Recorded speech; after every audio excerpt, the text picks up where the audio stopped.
And now, podcasting from the sun-scorched desert Southwest, weighing in at a combined total of 340 pounds, Brad Winchester, Tyler McDowell-Blanken, R. Gimmick Infringement. Welcome, everybody, to the Gimmick Infringement Podcast. I am Brad Winchester, and with me, as always, is my tag team partner, Tyler McDowell-Blanken. Tyler, we're a little late, but we're back. How you doing? We are. Absence. You know they say absence makes the heart grow fonder, Brad. This couldn't be more true. I'm so excited to see you. I'm so glad we're back. I know you are fresh off of a trip, which I can't wait to hear the details about. But I'm good. It's summer in the valley. We're hanging in there. We're indoors. Yes, we are. Yes, we are. Which is always just. I'm not going to be that guy to complain about the weather. We get that everywhere at every occupation. Not going to be him, but yeah, man, we're cool. We're chilling, and like you said, we're back. How are you, my friend? Good. Glad to be inside. I did, this morning we were texting back and forth. The summer mornings in Arizona are incredible. I love a good summer morning. You wake up, it's 85 degrees, maybe 90 degrees in the shade. It just feels amazing. People that are living where humidity exists, you don't feel that way, but here it's just incredible. And then once the sun peeks its head up into the sky, it's a little bit different. Getting into the car is a conscious decision you have to make.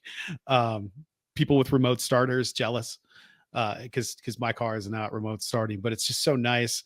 It is a far cry from the 75 degree weather to the low 50s that I had, upper 40s that I had when I was in Wisconsin for a mostly rainy week, but there was some sun in there. I got burned on one of the days and had a lot of fun. Not as easy getting back as it was getting there, Tyler. We got our flight canceled on Saturday. The whole gimmick was going to be we get back late Saturday here in time to record on Sunday. And we're good to go. What did American Airlines think of this plan? Man, they canceled it pretty hard, and so we were lucky. Jess was like, "I'm getting on the customer service line on the phone right now." She got on the phone. There was at least a 2.5 hour wait in line to get to the customer service kiosk at Chicago O'Hare. Never going there again. I will go to Midway, to Minnesota, to Milwaukee, to Bobsfield, Ohio. I will go anywhere but O'Hare, because O'Hare, there's never been a trip where we haven't been delayed or canceled going into or out of O'Hare. Ever. Either the flight there or the flight back. So I'm going to avoid it I'm just going to assume it's on fire. The people working there seem miserable all the time. No. Is it notorious for being a nightmare? I haven't been on a plane in so long. I'm going to put myself on blast. Is O'Hare considered, how they put, top 5 worst airports or don't find yourself here? Does it have this rep? All my family was like, oh yeah, whenever we plan a trip, we plan around O'Hare. Every single one of them. So I don't know. Okay. And the thing that sucks is I love Chicago. Chicago's such a great city. Right. Chicago listeners, let us know at GIPod19. I mean, we have a stronghold there, bro. I mean, go Packers. But I do love me some Chicago. I love going downtown. Miracle Mile is nice, but everywhere around Chicago is just really nice. And I think I think it gets a bad reputation, but it's I could go to Chicago at any point, but I'm driving. I'm not flying in. Not again. On the flip side of that, Appleton, great airport. Little Appleton, Wisconsin, really nice airport. Way better than Green Bay's airport. It's been interesting seeing all the traveling and all the places we could go and all the places we could land. And ultimately I ended up landing up by you instead of in Tucson, because it would have been an extra day wait, or just fly into Phoenix the next day. While Jess was on the phone getting that Phoenix flight back and getting our hotel taken care of, which they didn't, and our meal plan, our vouchers, and our ride vouchers, which they didn't. The guy behind me was told that the Phoenix trip or the flight was already full. So she swooped in and took the last spots about 2 minutes before this guy right behind me. And then everybody else that was in line was also trying to get to Tucson. And we're probably like, yeah, I'll go on this Phoenix flight since it's tomorrow. No shot. No shot. So I don't know what happened to those poor folks. They either had to wait 2 days to get there or something else happened. Who knows? Who knows? That's rough. I'm thinking about your macaroni grill experience. Oh, That whole time you were explaining it, oh, I was just thinking about macaroni wow. grill. I have an affinity for macaroni grill. Went there several times during my childhood, usually for special occasions. But your experience, first of all, there are macaroni grills in airports. Yep. When did that happen? So Chicago. That's all I got for you. You said you went when you were a child, right? Yes, usually for special occasions. Have you been there as an adult with like a more refined palate that can tell the difference between watery piss and good tomato sauce? Wow. So the service was bad and the food was awful. Okay, The service wasn't bad. It was just super indifferent. Like, yeah, they weren't they were just happy like, either. yeah, I was eating and this jabroni comes up. The waiter is like, you look tired. It's like, yeah, Oh, Lou, I'm tired. I got up at 3 a.m. he said that to you at an airport macaroni grill to fly to Chicago. What do you expect me to be? To come Chipper? here to get my breakfast. Elated? And your brunch stops at 9:30 in the a.m. And now I'm sitting here at 11:30 a.m., 9:30 my time, mind you, eating a chicken parm with some spaghettis that are overcooked spaghettis. I'm calling them. Want to call them SpaghettiOs, but I don't know what the gimmick infringement policy is on brand references here. But it was just this watery plate with like 4 squares of tomato on top of overcooked noodles next to a chicken parm that I'm pretty sure came out of an Easy Bake Oven. Like it was dreadful. It was $29.95 or $27.95 for this plate of horror. Yeah, it was great Easy Bake reference. How did Freya do? What did she have? She had a great time, is what she had. She didn't eat a thing. Cheerios to go. She colored. She didn't eat. She colored all over the tray. I posted on socials the positives. I was trying to only post positives. I think that was all I wanted to do. I'm trying to remain positive. You got me all fired up here. We should have done a promo. And I posted her artwork. Her artwork when Freya did some art at the airport was at Macaroni Grill on that big kind of white piece of paper they put down before you eat there. It was certainly something. And after that, we had a couple hours to kill in the airport and wandered around aimlessly, like desperately trying to get to a Starbucks. We got to a Starbucks. Tyler, we waited 15 minutes for them to take the order. And the lady didn't even acknowledge Jess at the counter. Because Jess went first. I was hanging back. I was picking up Freya and tossing her around and stuff. And the lady just stood there. Is like, are you ordering? It's like, are you going to acknowledge you're going to take my order? Just wandering around. And I was just like, they were all moving like if they moved any faster, somebody was going to come out in the back and hit them. I've never seen anybody get paid to work so slowly in my life. Meanwhile, in like terminal 2 on the other end of the airport, there's this dude and his coworker hauling ass, saying good morning to everybody while they come up in that Starbucks. That was the Starbucks from there on. Wow. I walked out of my way to go to that guy. Talk about I'll take juxtaposition for 200. Yes, listen, man, when I'm tired and I'm crabby and I don't want to be there and I just had chicken parm for breakfast and it wasn't any kind of good and it was $30. It was like a $70 meal for garbage. Yeah. When you paid that much for that, that's the last element I needed to hear from you. Where I thought, oh man, Brad was down bad during this airport situation. $29.99 for an awful experience. Yikes! Not including the tip. We're not even talking about the tip. No. And then we got onto the plane from Chicago to. I didn't tell you about this. From Chicago to Appleton, and I'm gonna save it. Because Tyler, there's a lot of things that I'm actually super grateful for. from this trip, and I want to share a moment of gratitude. So play the music. And now it's time for a little self-reflection. So, think about yourselves. Or something. So on this flight from Chicago to Appleton, which airtime I believe lasted 35 minutes, I had to explain to Freya, it's basically we go up, go like that, and then come down. And she thought I meant that fast.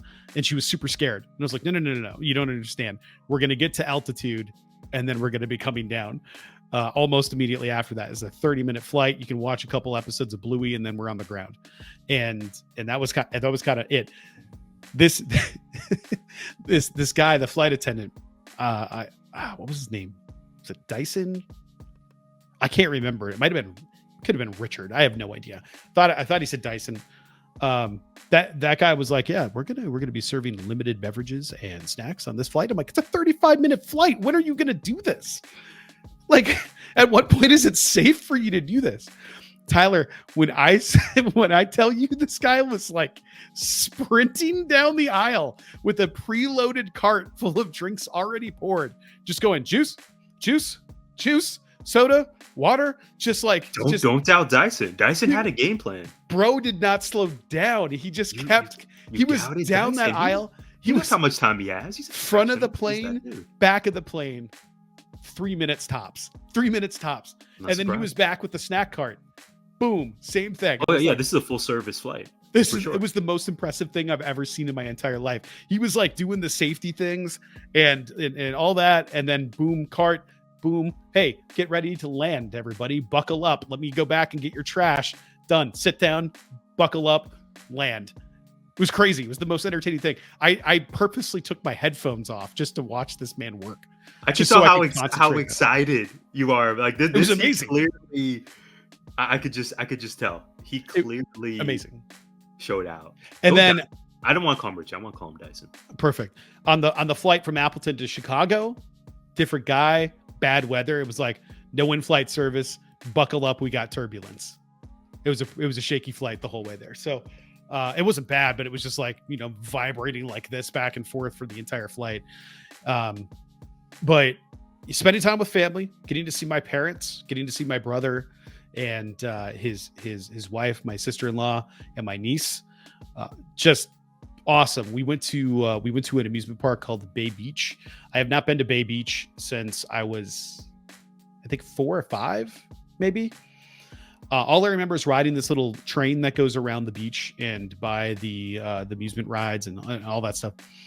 And my brother getting too close to a trash can with bees and getting stung by bees. And it's my only memory of that whole place, the train and everything else. It's a public park. So it's not like you have to pay admission to get in there. You go there and you buy tickets and then you go on the rides. I think Coney operates that way. I'm not sure. But it's a state, or no, it's a city amusement park. And we went on a roller coaster there. It was the Zippin' Pippin. I didn't know anything about it. It's just this old wooden roller coaster, and it was cool. And there's a sign on there that said, this was Elvis Presley's favorite ride when he rode it in 1977. And he was already 20 years old at that point. And I didn't know it until I was in line, and I was like, I don't know what's going to happen. Let's just do it. But it was a chance for me to get to hang out and go on a ride with my niece, and that was a lot of fun. Zippin' is tough. It's just getting time to spend. Yeah, getting time to spend with her, where I basically missed her entire life living out here, and it meant a lot to me to get the time. I don't know what it meant to her, but it meant a lot to me. Just getting time to spend with her, where it was just us and Jess and Freya was great. Freya had a great time. Tell the delivery guy I said hello. I feel like that's definitely somebody trying to get your vote. But like going out to dinner with my parents and just getting to see them at their house. Part of it felt, I don't know if you've gone to a really familiar place that you haven't been to in a long time, and it just sort of feels like an out of body experience. This like I'm here, definitely. But it's different, but it's the same. I For don't know how to sure. feel. Oh yeah, Yeah. coming back to the Valley after not being here for Oh, I bet. full time for 10 Yeah. years, leaving at 18, coming back at 28. I think I'm doing my math correctly. 100%. 100%. It's totally, weird, right? Totally jarring. Yeah, it's like this is the place that I know, but also Right. this is a different view I'm so from different. this place. Yes. So everything becomes different. You know, I haven't been there in 4 years, 3 years, something like that. At least that to their house. I think I've been there since then, but I can't remember to their condo. But actually spending time in it and spending time in my brother's house and stuff like that was really great. Going to the parks, Freya rolling down a hill that's just a grassy hill. I saw that. I Which had is the scoop. great. I had the scoop on that. I got you the did. video. Yeah, you did. You got the video. I still have not published that. I got to get that out there. She's so cool. And then it turns out she's allergic to grass, so she did not have a great afternoon after that, where she was red and itchy all over the place. But it's hard to know if it's just allergies or if it's because they just stabbed her on the way down, because it wasn't the softest grass in the world. Getting rain, like a soaking rain, that was nice. It was a great trip.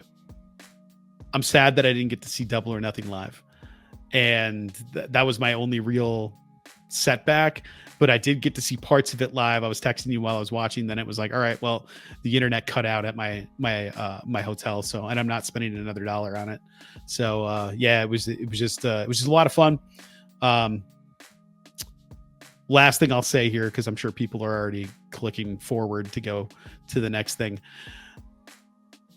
We went to a hotel with a big water slide in it. I think I sent you an angry tirade about this. I'm not sure, but they're not. The slide is not open from Monday through Thursday. It's the only reason we picked that hotel was the slide. We got there on Sunday. Sunday, slides open from 9 a.m. to noon. So that's cool. That's it. And then it's closed Monday through Thursday. And then Friday, Saturday, it's 9 a.m. till, I don't know, like 9 p.m. or something. And we got our time in on that slide on Friday, but not any on Saturday. And Freya was pretty sad that she only got the one day on it. I thought it was to pay for a lifeguard. There's a lifeguard stand. It's not. They just simply didn't have it running. Like, what? That's the draw. It's like the one good thing you got. The sauna's broken, so you're not going to turn this on? What are we doing here? So outside of that, I am grateful that we got videos in time, and her just rising up to challenges that she set for herself was kind of cool to watch. Like, I'm going to go down on my belly. I'm not going to go down on my belly. I'm not going to do that. It's too scary. And then turns out it's her favorite way to go down the slide. So watching her just overcome her fears and go on rides at Bay Beach and go on the slide and just having a lot of really quality time together was awesome. And of course, the thrifting. Shout out to John Slemke's Forest Products. Man, Goodwill and other towns are fun. I threw you the World Axe Throwing Championship hoodie that I will not be wearing today, lest I perish in the car after this recording. So a lot of fun, a lot of good memories, a lot of cheese curds, which is why I had to switch up the diet a little bit once we got back. Brats, burgers, and cheese curds for a straight week. Not the best decisions, but I don't have any regrets. Very, very Americana. Yeah, I foresee that Trap Tails will be making its return very, very soon. Man, I'm so, I told you this obviously before we recorded, but I'm so happy that you and the fam got to have this trip directly following the school year. You spend so much time caring for other people's kids, which is the greatest blessing. It's the best profession, 100%. Right? But then for you to be able to focus on your family and to watch Freya just grow up and have these experiences of overcoming challenges. It just, man, I'm just riding this high. This makes me feel so good. Brad, you had lots of action throughout this trip, mostly at the airport with Macaroni Grill and Starbucks, and our friend Dyson just setting the bar high for his colleagues. But speaking of action, it didn't stop for you throughout this trip. It also doesn't stop on Prize Picks. The W is heating up with young stars like Caitlin Clark and Angel Reese looking to make names alongside greats like Brianna Stewart and Asia Wilson. You could win up to 100 times your cash watching them ball out. There's always action on Prize Picks. This is the perfect time to try something new as basketball is winding down. Make sure to try esports this month because every Wednesday and Saturday in June, you'll get your entry fee back if your lineup doesn't win. Choose from Counter-Strike 2, Call of Duty, League of Legends, and more. The app is user-friendly, and with the NBA Finals starting, there are many ways to take your love of the game even further. This week, Prize Picks had a square going live for Game 1. For example, if Jason Tatum scored 1 point, more than 0.5 points, that square won. Users had to add it to their lineup before the timer ended. Download the app today and use code CLNS for a first deposit match up to $100. Pick more, pick less. It's that easy. Tyler, speaking of action, once again, because I can transition out of that, there's a lot going on in the WWE, so let's get into it. Yeah, indeed. There is so much. It's on fire right now, man. Specifically NXT. I don't recall the last time we've led our WWE conversation with NXT, but we're going to right now for very good reason. My prompt is brief. NXT Battleground is this weekend. Which outcome would surprise you more? Jordynne Grace defeating Roxanne Perez or Ethan Page defeating Trick Williams? Jordynne Grace defeating Roxanne Perez would surprise me more. I don't think it's a secret here, or like this is going to be like a surprise hot take or anything. Jordynne Grace, when her contract's up, is heading to the WWE for sure. Like for sure, lock it up now. It's a no-brainer. Like, what are we doing? Facts. Yeah. She's really, man. What a 12 months for Jordynne Grace, elevating her star. I mean, she's been awesome, but elevating her star power and now coming back to WWE. We saw her at the Rumble and now she's on NXT. I'm totally taking your shine. I realize as I'm saying all this, 100%, Brad. I agree. It's a no-brainer. Jordynne Grace is WWE bound after this. I would agree. That being said, I think having somebody that's not signed with the company defeat your company's champion would be a much bigger surprise. Right? Like we don't see outside company belts win in the WWE. Right. This is a new era. Maybe like this is the surprise. Mickie James was champ when she went to the Rumble. Did she win? Did she final two? So it's just one of those things where that moment was really cool. Jordynne Grace knocked a ton of people out, including really powerful big names, which was great. And I love that McAfee finally got to see somebody in a different company.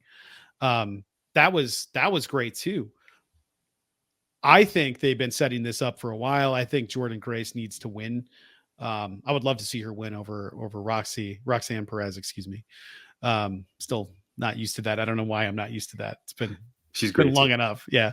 And she also had a little stint in Impact as well. Yes. We've seen her in an Impact Wrestling ring, which I think often is forgotten about. Of course, she had ROH, but she also worked in Impact. Yes. And I think it's crazy because she's so young. Yeah.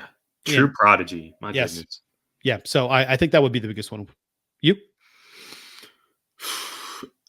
What would surprise me more? I'm actually going opposite. And not just to be contrarian. I think if Ethan Page wins, I am picking Jordynne Grace to beat Roxanne. To me, it would make sense to run this back at maybe a Slammiversary and make it like a best of 3 even. You know, if we could get that would be awesome. Ultimately, with Roxanne being the victor in this case. Sure. Ethan Page beating Trick Williams in his first match in NXT would surprise me more. I believe, correct me if I'm wrong, Brad, I believe this is main eventing Battleground. I'm not sure if they fully or officially announced it, but debuts are always so interesting. We'll get to AEW later, but for example, Mercedes Moné, first match in AEW, it was presumed she can't lose, she's got to win, and she in fact did. She defeated Willow Nightingale. for Ethan Page, do you have him lose? Is he going to lose clean? I don't think Trick is going to do anything nefarious to beat him. I think Trick is going to win this weekend. So if you were to tell me Ethan Page actually shocks the world and leaves Vegas as NXT champ, that would completely surprise me. I mean, it would be shocking, no doubt. He's got to win on his first match, right?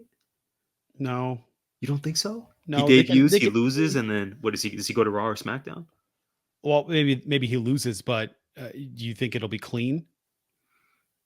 I don't think Trick Willie's going to do anything nefarious. Maybe there's some other. Ethan Page made somebody mad. I was going to say legend. Ethan Page leapt over people. Who's on the way out is.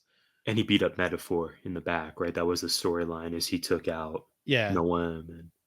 So go and lay the wood to somebody in the back so that they come out at an inopportune time. He's about to do the ego's edge on somebody, and they run out, and he stops it on Trick, and then he stops it to take care of them, and then Trick hits him, and it's done. Like I can see that happening for sure. Make him look super strong and unstoppable, and then take it away anyway, and then continue that feud. I don't like what. I guess what I'm not sure is what is Ethan Page going to learn down there. I guess it would be how to work WWE TV and that style. Maybe this is a pit stop. Maybe he's not long for the brand. But their men's division needed a jolt in the arm. Their women's division is spectacular. There are so many amazing matches on this card. Lola Vice versus Shayna Baszler. The NXT North American Women's Ladder match. Oh, I can't wait for that. Is gonna cook. I'm actually so excited for this pay-per-view. I'm so glad to hear that. Yeah. NXT it's great right now. Is great right now. I agree with you. But the men's division is a little bit of in a totally different situation. Where at the top of the card, there's Trick Willie, but with Braun gone, Ilya, Mello, there was not a clear challenger to face him. And Ethan Page is that guy. I just don't know what his the span of his NXT career is. Well, Dijak too, right? Like he's gone now. Dijak, thank you. Dijak is gone as well. But I agree with you. Ethan Page completely ready for Mondays or Fridays. And I think to your point, what's funny is that I don't know that Ethan Page has a spot on the main roster. Like, where's he fit in all of that? They got not people the up world there. Title, not yet. No, they got people up there they're not really using. Nakamura's hurt, I think is what I saw. Or was it him that I saw was injured? I can't remember. Mm-hmm. Somebody's hurt up there. Oh, Asuka. Yeah. I was just about to say, I'm not sure if you're referencing Nakamura Asuka. Was hurt like 2 months ago. Right. Asuka and he's fine, I think. Oh, I'm thinking of Daniel Garcia. That's who it was. I saw him getting surgery on his foot. I knew it was somebody somewhere in the middle in one of the rosters in one of the programs. I think to your point, he fits in NXT better, but I also think that would you be ready for Trick to get called up? Because what's he do after he drops it? Yeah, maybe they have a best of three. And there's still so much left out of Trick's reign, right? Like he's been the face of the men's division now for several months. He beat Carmelo, he beat Ilya. He is still ascending. So that match really fascinates me. Super excited for Grace v Perez. It'll be fun. Yeah, I'm hoping Grace gets that dub for the men's side. Again, I would be incredibly shocked if Ego leaves Vegas with gold. Yeah, I'm not sure what's going to happen. I think that's the best way to do it. That's why we got to tune in. That's why this card is so intriguing. So Tyler, my question for you isn't long. It's like yours. What is a better product right now? SmackDown, Raw, or NXT? Wow. We already kind of talked about some of the things we really like, but this is just your opinion, your preference. Everything's on fire right now. So what do you enjoy more out of all these? Yeah. I'm really enjoying what Chad Gable and company are doing on Raw. Yeah. Otis is now back in a prominent spot. Super happy for dude. You got Akira Tozawa, Maxine Dupree, Sami Zayn. Really, really enjoying the IC title scene. For SmackDown, a Friday night consistently without Roman Reigns has really affected my enjoyment. Of course, we have Cody Rhodes, but it just hasn't hit the same since Roman's been out.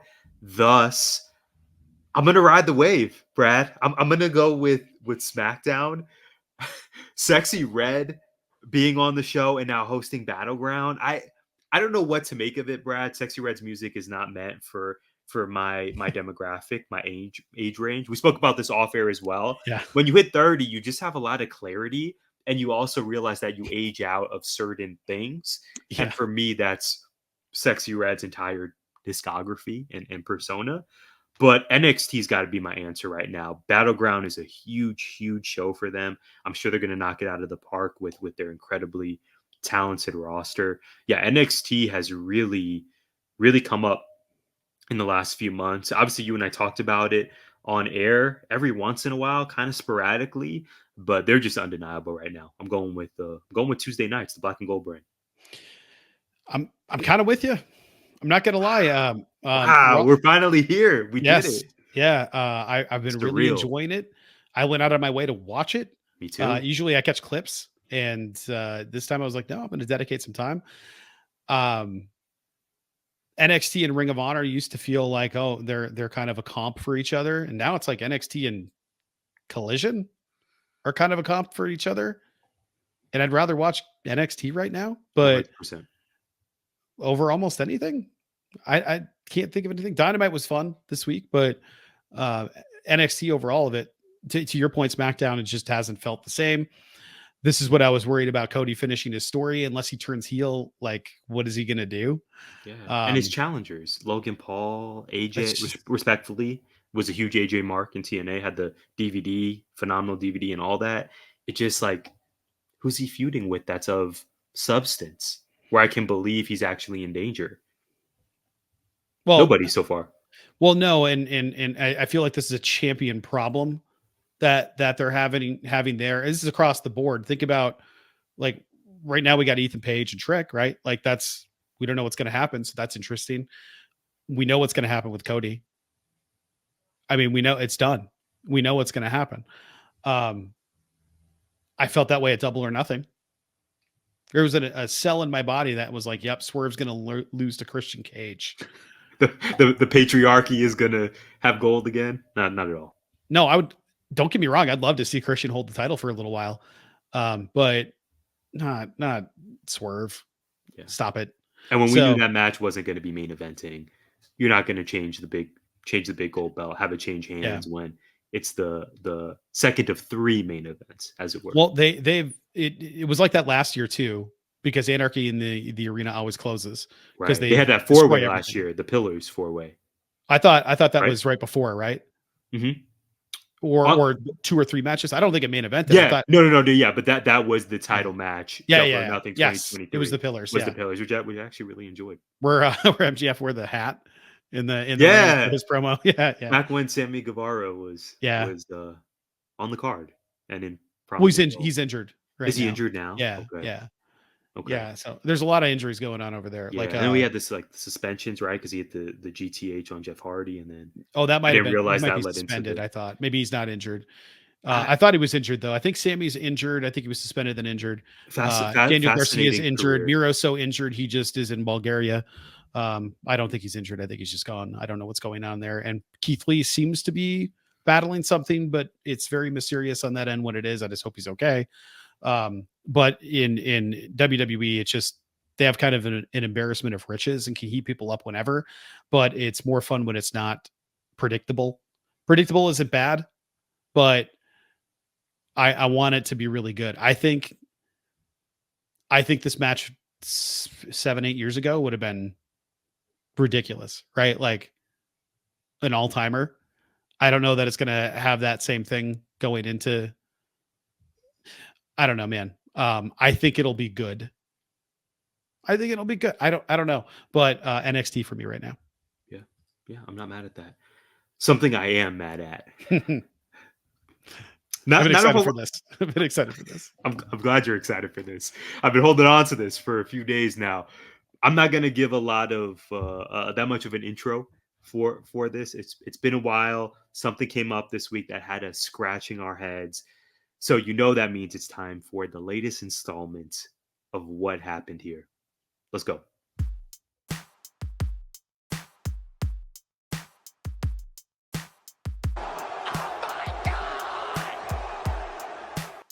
What happened here?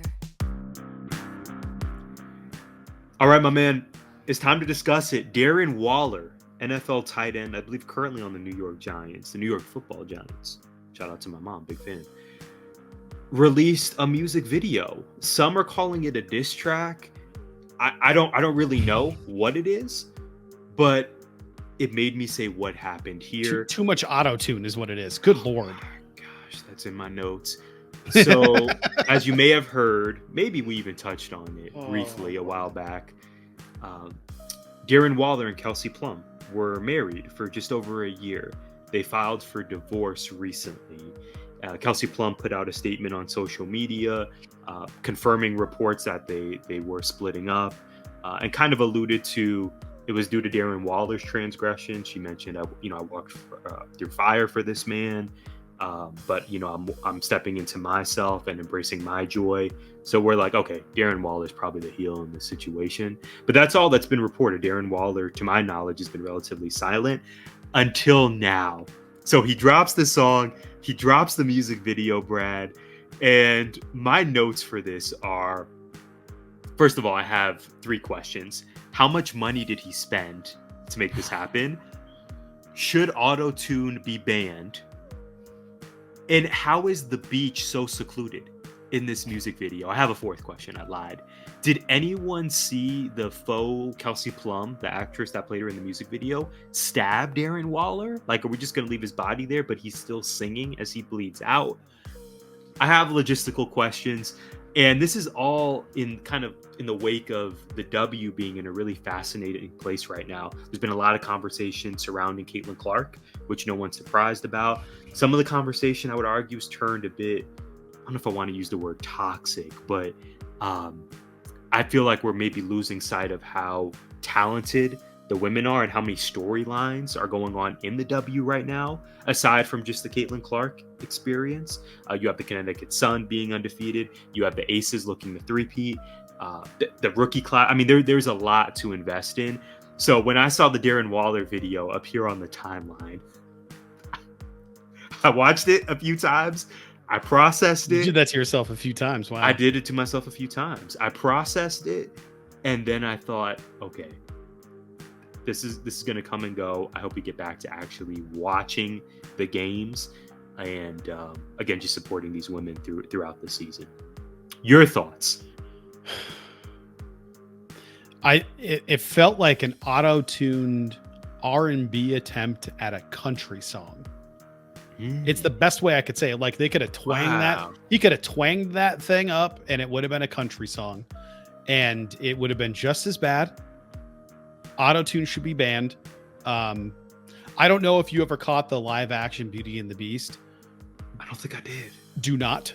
The casting visually perfect. Emma Watson playing Belle. I can't think of anybody else that could possibly embody that character the way she did. And then all of it was auto-tuned. It's hard to listen to. It's hard to look at when it's doing all that. It's bad. And this, I made it through about a minute and a half of this video before I had to turn it off. Just because of the secondhand embarrassment I felt. Yeah. Like, you did a dumb thing and your response is, hold up, let me drop probably $500,000 to rent the beach, and then drop probably another 500 to $1 million to do this video because I think I'm talented. And do you think his purpose with this video is to diss Kelsey Plum or to get her back? I couldn't figure it out. Neither could I. I felt like, I'm sad. She stabbed me in the heart because I'm so sad. But also, I want you back. Yeah, but that's not gonna. Clearly, that's not gonna happen. Yeah. I've never Kelsey been has clear. moved on. Kelsey, she moved on the second the opening night started, and you watch her walk in. You're like, all right, that's done. Like, I'm sure her DM. Yeah, I'm sure her DM. Nobody wears that jacket if they're fully committed to if they're not fully committed to moving on with their life. Yes, she's embracing her joy fully. I loved it. Yeah. Not the video. No, not the video, not Autotuned, not Darren Waller in this case. But Brad, something we do love quite frequently is All Elite Wrestling. You alluded to this earlier. Double or Nothing occurred since we last spoke. We've Yep. also seen some storyline progression on AEW Dynamite. And that's where I want to steer the conversation to kick us off. MJF returned this past Wednesday. Yeah, he has a new look and new opponents. He's the longest reigning world champ in company history. My question for you: what are you hoping to see from this new incarnation of the Salt of the Earth? A return to older form. For me, I don't want to see anything new. I want to see something old. I want him to be good guy, but like the way that he's been good guy, by being a bad guy. I don't need him to be hated. I need him to be beloved, and us cheering him kicking Adam Cole in the junk at a pay-per-view just because it's such a dick move to do. That popped me. And the smirk he gets. Smirk afterward, yeah. Every time. I'm It's glad great. you enjoyed that too. I liked him cutting promos on everybody. Going back and taking personal shots at everyone. That was probably cleared in the back, but I don't care. I thought it was great. What I didn't anticipate was Roosh. That was weird to me. I'm here for it. But like for Roosh has been competing and stuff, but it's been kind of an afterthought in terms of building his, I don't know, gravitas, I guess, where MJF is he's MJF. And then Roosh is like really talented. And that's all people know for him, outside of like those vignettes they do where he's wearing the suit and stuff is dope. But we had him just come out of the tunnel and it was just sort of, I'm angry. And that was kind of it. I'm hoping I want your spot. People shouldn't be celebrating you. I've been putting in the work. Right. Yeah. And that's with the bull, you get the horns. It just felt like out of nowhere. And I didn't really like that.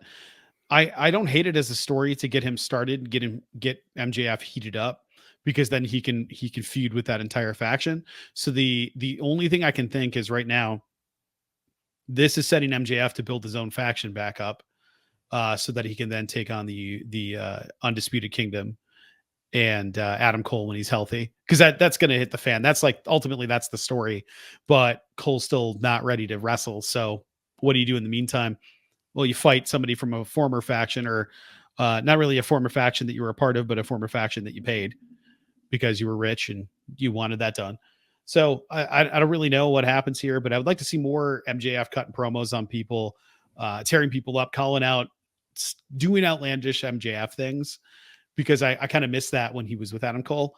But I really enjoyed the difference that he had with brochacho stuff and kangaroo kicks and all the other things. Which is done, and he said it very clearly.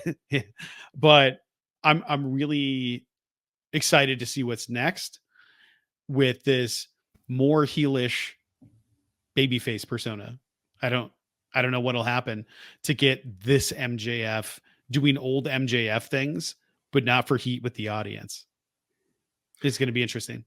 It is. I would love to see him pursue gold that is not the world championship, because for his whole career, it's been about chasing the world title. He's never held the TNT title, certainly not the international title, not the tag team belt. Yeah. His character has just been about the gold. I remember in 2020, he had the MJF 2020 character, the campaign. He lost to Moxley. I believe that was at All Out at that time. What is an MJF vying for the TNT championship look like? I think that could really elevate the gold. Christian's already done that. I think he MJF went after TNT. Well, he went after Ospreay pretty hard in the promo. Right. So international. That sets that up for the international at Wembley. Come on now. That'd be a big match. That I don't would think be that's what's gonna happen, but that would be huge. But it would be incredible. Yeah. Or Yeah. Will and Pac. I got nothing else. But yeah, I'm with you, man. Like, what chase gold. Yeah, what does that look like? And it not feel like a downgrade. We're like, oh, what is MJF doing chasing this championship? I think that would just be a really interesting scenario. And like you said, Brad, of course it would be dependent on who his opponent would be, who he's feuding with. But I agree with you that there are so many potential opponents for MJF that are really appealing from a storyline perspective and also from an in-ring vantage point as well. Yeah, could be great. Okay, bear with me. I got a really long one here. Okay, I'm gonna recap some stuff here. Okay, let me see. I'm gonna space out my notes a little bit better so I can read it. I'm intrigued now. I don't know if we got Okay. like Double or Nothing recap or Yes, Dynamite. Are we going to hear your thoughts on Will Ospreay? The GOAT? Your GOAT? 3 years ago, Double or Nothing 2021. At that time in the WWE, here's what happened that week. Drew vs. Kofi ended in a no contest. Nikki Cross beat Rhea in a beat the clock challenge. Charlotte beat Asuka. Cedric Alexander beat Shelton Benjamin. Riddle beat Woods. Jackson Riker beat AJ Styles. Sheamus beat Humberto. Natalia and Tamina beat Shayna and Nia in a tag title match. The Usos beat the Profits. Natalia and Tamina beat the Riot Squad. Bianca retained against Carmella. Kevin Owens beat Apollo by DQ. Nakamura beat Chad Gable. And Dom beat Ziggler and Rude to retain in a handicap match when Ray was out. Okay. In AEW, Double or Nothing, D beat Riho to retain the NWA title. Hangman beat Brian Cage in the infamous Brian Cage mask entrance. That match ruled. The Bucks retained against Mox and Eddie. Jungle Boy won the Casino Battle Royale. Cody Rhodes beat Anthony Ogogo. Miro defended against Lance Archer. Britt Baker beat Sheeta for the title. Sting and Darby beat the Men of the Year. Kenny beat Orange Cassidy and Pac to retain. And the Inner Circle beat the Pinnacle and Stadium Stampede. Oh, and Mark Henry was announced to be an analyst for the upcoming television program Rampage. Okay, here's my question, knowing all of this. Based on the health of both companies currently, how would you compare the two products at the time to the two products now? Wow. Well, in many ways, it's flipped. In 2021, I think there was still such a euphoria and an appreciation for AEW that we finally got a viable alternative. The characters feel new, the storylines feel fresh. You mentioning, I believe the main event was Dom defeating Rude and Ziggler. The Dirty Dogs, right? The dirt. I would not have remembered that. Yeah. The Dirty Dogs. Yeah, I mean that probably stuck with me more than any other matchup you shared. WWE has really turned a corner in terms of, and like you said, certainly Brad, health plays a role in all of this always, but their star power at the top of their card, it's nuts right now that you can heat up so many talents to be believable world champions. We're in a position where it seems like Jey Uso is just, when's his big moment going to be? LA Knight Yeah. is just kind of here waiting for his big moment. And these are two of the most over people in the entire company, and yet they've not been positioned as top champions. So for me, it really starts at the top of the card, and continuing to elevate the women in both WWE and AEW. I think both rosters have improved, and hopefully we'll continue to get more screen time for the women in both companies. I'm really excited that Chris Statlander and Willow Nightingale have a feud, and it doesn't have to be for a championship. 2021 AEW, I don't know that we were getting a lot of that consistently. And again, in WWE, the star power at the top of the card, Cody Rhodes, Roman Reigns. I mean, obviously we're coming off of The Rock. I mentioned Jay and LA Knight. Top of the card, vastly improved. AEW, in terms of the fan base, it's just become way more polarizing now, where I don't think there's that euphoria or that appreciation now that they're in their fifth year. I think just our expectations are also much higher when we watch that product, rather than just being appreciative that they're here. Yeah, I think so. I think everything is in a good place right now. Wrestling is in a really good place. It wasn't so much during that Thunderdome era. Rough. Because in AEW, at least there were crowds, right? Like small as they were, at least there were people there, which made it a better watch. Yeah. Yes, far and away. But I know what is in a good state, and that's 19 Media. So we're going to talk about the state of 19. Hit the music.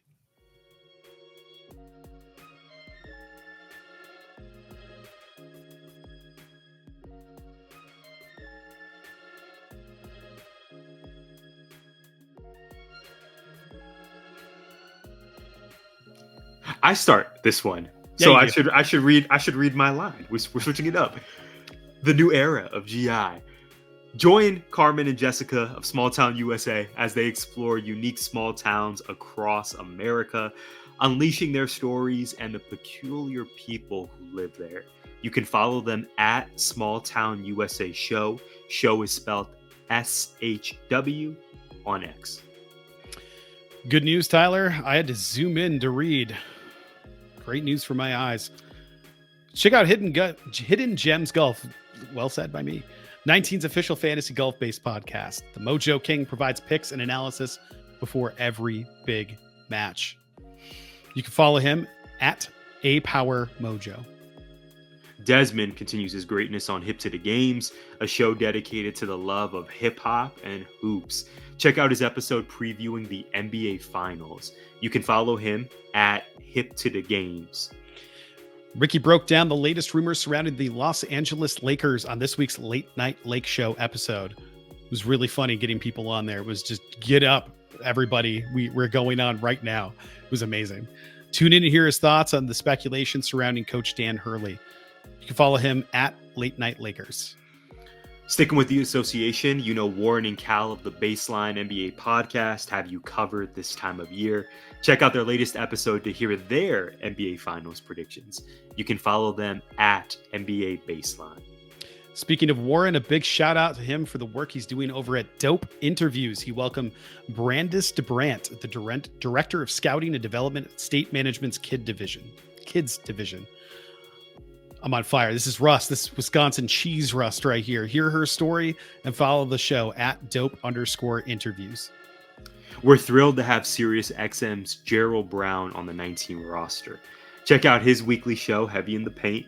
He welcomed comedian Maranzio Vance to discuss the industry and NBA Finals storylines. You can follow him at Gerald BLSS. It's such a good name. Maranzio Vance is such a good name. Vance. Maranzio Vance sounds like he makes just the best pasta sauce in jars that you can buy at your local grocer. I'm sure he would be honored. Finally, shout out to Mike Steff. My co-host Hidden Gems Football with Mo weekly during the NFL season. But that's not all. Check out his solo show, The Salty Thoughts of Mike Steff, for passionate commentary on the latest in news in sports, professional wrestling, especially professional wrestling recently, and New York politics. You can follow him at Mike Steffens _. Brad, it's that time. What did we miss? We missed a few things. One of the things you said, the music doesn't resonate quite with you and your demographic, but somebody dropped a song that definitely resonated with my demographic and people of a certain age. And that's one Eminem dropping Houdini this week, which has not been met without its critics for a line I didn't even catch the first time through. That's where he called out Meg the Stallion. Yeah, that's not a good look. Yeah, it's a choice. We're talking about him. Maybe that was the goal. But I think go back 20 years, and if this is the end of Eminem, the death of Eminem, I don't. That's not surprising. It's not really something I'm surprised by. It's just times change, so it's a little weird hearing something that sounds like that, where it's like, oh, I don't know. I mean, I don't have a real issue with any of it, because what am I going to do? What am I going to stop it? So there was a lot of discourse around the song this week. I thought it's a great song, but it felt like a throwback. And I thought that was really cool. But I just having the discourse happening from people that I absolutely expected to come out of the woodwork to talk about it has been really funny to watch. So that's really it. Yeah, I even caught some of it too. Yeah, I didn't even hear the song fully. I just caught the discourse around it. And I thought, oh man, M is certainly back. When I heard the song, I was like, oh, I know this song. Mm-hmm. The video is interesting too.